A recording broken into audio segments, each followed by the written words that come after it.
सत्यनारायण की पूर्ण कथा। सत्यनारायण भगवान विष्णु का ही एक पावन रूप माने जाते हैं।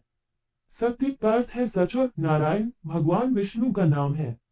जो मनुष्य सच्चे मन से सत्यनारायण व्रत और कथा का श्रवण करता है, उसके जीवन से दुख, दरिद्रता और बाधाएं दूर हो जाती है तथा सुख समृद्धि की प्राप्ति होती है।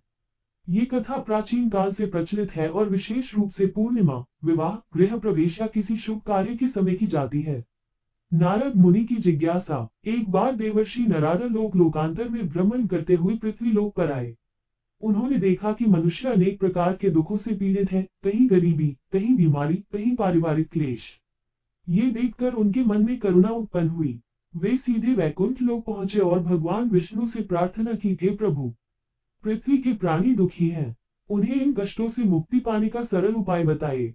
भगवान विष्णु मुस्कुराए और बोले, हे नारद, जो मनुष्य श्रद्धा और भक्ति से सत्यनारायण व्रत करेगा और कथा सुनेगा, उसके सभी दुख दूर होंगे और उसे धन धान्य, संतति और यश की प्राप्ति होगी।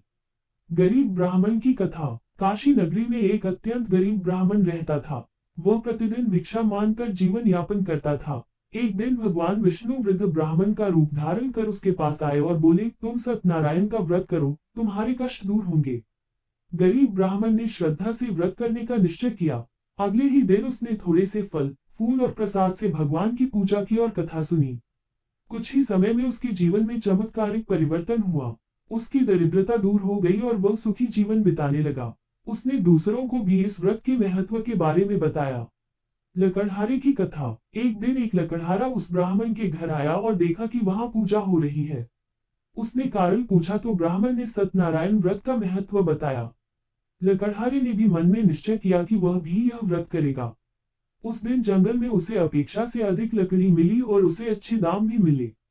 प्रसन्न होकर उसने घर आकर व्रत किया। धीरे धीरे वह भी धनवान और सुखी हो गया।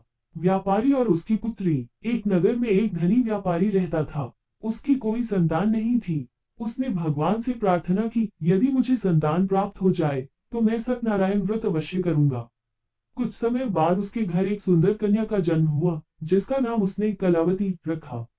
समय बीतता गया, कन्या बड़ी हुई, परंतु व्यापारी अपने वचन को भूल गया। जब कलावती का विवाह हुआ, तब भी उसने व्रत नहीं किया। एक दिन वह अपने दामाद के साथ व्यापार के लिए समुद्र यात्रा पर गया।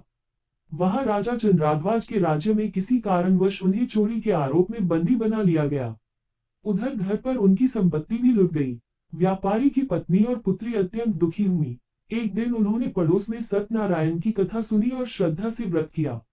भगवान की कृपा से राजा को स्वप्न में सत्य का ज्ञान हुआ और उसने व्यापारी व उसके दामाद को मुक्त कर दिया तथा सम्मान सहित धन लौटाया। प्रसाद का अपमान। जब व्यापारी अपने नगर लौट रहा था, तब मार्ग में भगवान ने साधु का रूप लेकर उससे पूछा, तुम्हारे जहाज में क्या है? व्यापारी ने अहंकारवश कहा, कुछ नहीं, केवल घास फूस है। यह सत्य बोलते ही उसके जहाज का सारा धन सचमुच घास फूस में बदल गया। व्यापारी को अपनी भूल का एहसास हुआ। उसने भगवान से क्षमा मांगी और सच्चे मन से व्रत करने का संकल्प लिया। तुरंत ही उसका धन वापस मिल गया।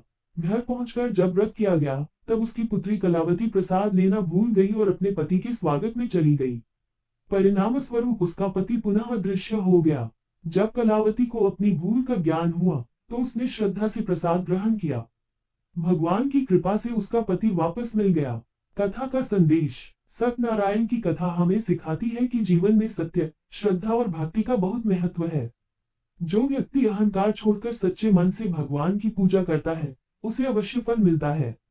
वचन देकर उसे भूलना या असत्य बोलना कष्ट का कारण बनता है। इस व्रत में भगवान को पंचामृत, फल, फूल, तुलसी दल और विशेष रूप से सूजी या गेहूं के आटे का हलवा खीरनी अर्पित किया जाता है। कथा के बाद प्रसाद सभी में बांटा जाता है। कहा जाता है कि जो इस कथा को सुनता या पढ़ता है, उसके जीवन में सुख, शांति और समृद्धि आती है। अंत में सभी भक्त मिलकर प्रार्थना करते हैं, हे सत्यनारायण भगवान, हमारे जीवन से दुख दरिद्रता दूर करें, हमें सत्य के मार्ग पर चलने की शक्ति दे और सदैव अपनी कृपा बनाए रखें।